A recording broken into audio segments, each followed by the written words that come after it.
سلام سەرچاوم بەخێراتی بۆ فامیلی مۆڵ زۆر سپاس مەمنون چۆنە سەردانی فامیلی مۆڵت کردووە کەش و هەوای فامیلی مۆڵت پێ چۆنە وەڵا ئایبی نییە و لۆ پیاسە و شتکڕین و ئەوانە هاتینە پیاسەش بکەین و هەرەندا لەگەڵ کێ هاتووی وڵا لەگەڵ هاوڕێکانم لەگەڵ برادەکان باشە زۆر باشە ناوی جەنابەت ڕعد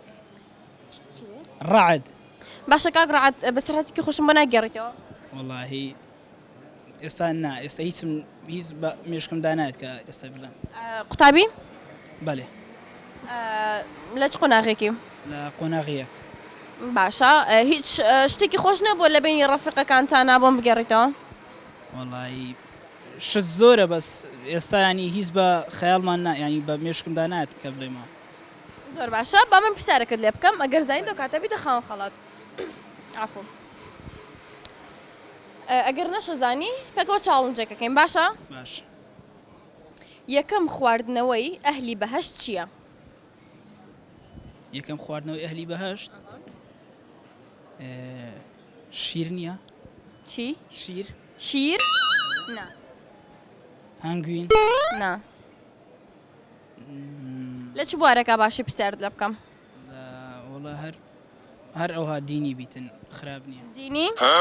باشە با پرسیارەکەت بۆ بگۆڕم پرسیارێکی ئاینیم هەیە باشە بەس من حەزەکەم چاڵنجێک لەگەڵ تۆ تاقیکەمەوە ڕازیەوی بەڵێ باشە کاک ڕعەت تەمەنت چەندە تۆ 21 ساڵم 21 ساڵی تەلەفۆنێک بۆ باوکت بکە بڵێ باوکە ژنمەوێ آخر چ بڵێم ئەخر هەر قسەش کرد مشکلە تەلەفۆنەکە دەنگی بکە دەرەوە تەلەفۆنی بۆ بکە ئەگەرش هەر باوکت نادەیکت باش تەلەفۆن بۆ یەکێکیان بکە بڵێ من کەسێکم دەستنیشان کردووە بەیانی ژنمەوێ خوایل نەگری تەمەنیشی بچووکە بەس قەی نابا ئەوی پێ تاقیگەینەوە وابزانم نەکەم باشترە کە بۆ ستە لە بۆ دایکم دەکەم باوکی جێسی قەنیە یەکسەرەمی بکەمە سەمع خارج یەکسەر بکە سەمع خارجی بزانین نەڵێ چی ئەلۆ ئەلۆ بە خۆی نییە لیەکە دایکم کا بدە دایکم باشی هۆدا باشی هۆدا والله الحمد لله چ دەکەی هۆدا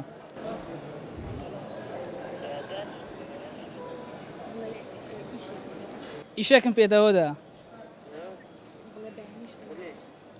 ژنم دەوێ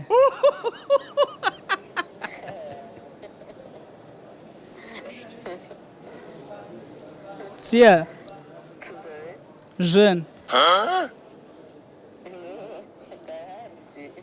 وڵی سزانم وا پیربی ماڵەوەدان ها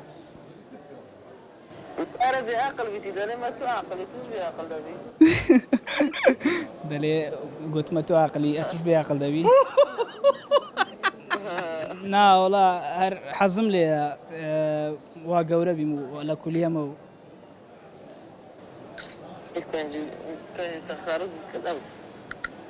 هەرەکەنیش تەخەڕوس کەدانیش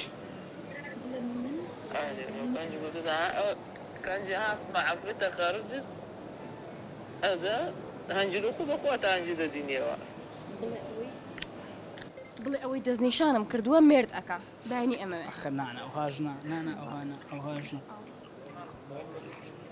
ئێستا چ پێ بڵێم بڵێ ئەوەی دەستنیشانم کردووە ئەوهای پێ بڵێم نانە ئەوانە خۆشە دوای لە سەرم دەمینێتەوە لەسەر دەمینێتەوە هەر دەڵێ من دێ باشە و دروستە هەرەن تەوا چکە دەڵێ هەتا حەفلێتە خەروس بڵێ باشە بە باوکیشم بڵێ ئەلو ئێ دێ باشە بلێ بابمیش بلێ ڕعد ژنی دەوێ بلا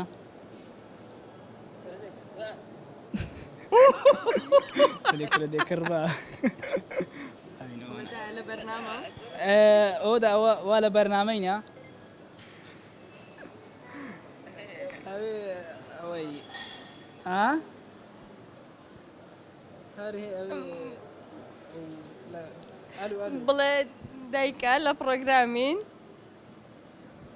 زاري ولا برنامج بلندي بس سبعتي بولي ئەگەر ناداماوە 21 ساڵە 21 ساڵ لەکوێ و ژنیێنانی بۆ چییە؟ زاري دنا هو اخو درست زاري فاعبيس درست هو ده يلا هو ده اخو عافيس ئەوەنە پێیان خۆش نیە تۆ ژن بێنی؟ نا والله دارينا تاكلي تاوكي يوزا ڕاستی شەکەن جارە بچووکی بەزەمە چاڵنجەکەمان تاقی کردوت مامزین بەکوێگەین ايه ماشەکە گڕات تۆ خەڵکی کوێی؟ بردرش بەردەڕەش؟ بەردەڕەش چ شتێکی زۆر بەناوبانگە بەس ئەگەر زۆر دوور نەکەویتەوە گەر ئازیێت نەبێ؟ چی بناو بانگە وڵا هەر بە زمانەکەمان گۆرانی منتەقەی هەمووی گۆرانەتیە زیاتر بە زمانەکەی بەنەوە شتێکی خۆتمان بە زمانی خۆت بۆ ناڵێ یعنی بۆ نمونە قسێک سڵاک بۆ کامیرەکەمان بکە بە زمانی خۆتان وڵی ئەو هەلوم نانزانم ینی ئەوە باشە کاک ڕعات پێش ئەوەی کۆتایی پێبێنین بام پرسیارەکەت لێ بکەم ئەپلیکیشنی لە زۆر لایە بەڵێ لاتە ئەتوانی پێم پیشان بدەی بێزەحمەت عەفوو ئەگەر هاوکارانم بۆم وەرگرن لە زۆ ئێستا خەڵاتی هەیە بۆ ئێمە بۆ ئێوە عەفوو ئەگەر هاوکارانم خەڵاتەکەم پێ بدەن کاگڕات پیرۆست بێت و لەلایەن لە زووەوە بووی با خاوەن بڕی 15,000 دینار لەناو ئەپلیکیشن تۆ دەتوانی بچی بگەڕی ئەو شتەی بتەوێت دەتوانی داوای بکەیت هەروەها لە هۆم ئیستانبول بڕی 25,000 دینار بووی بە خاوەن خەڵات هەر لە ناو فامیلی مۆڵات و دەتوانی بچیت لێ بازاڕی خۆت بکەیت دروستە دەستان خۆشبی و زۆر سپاس بەخێراتی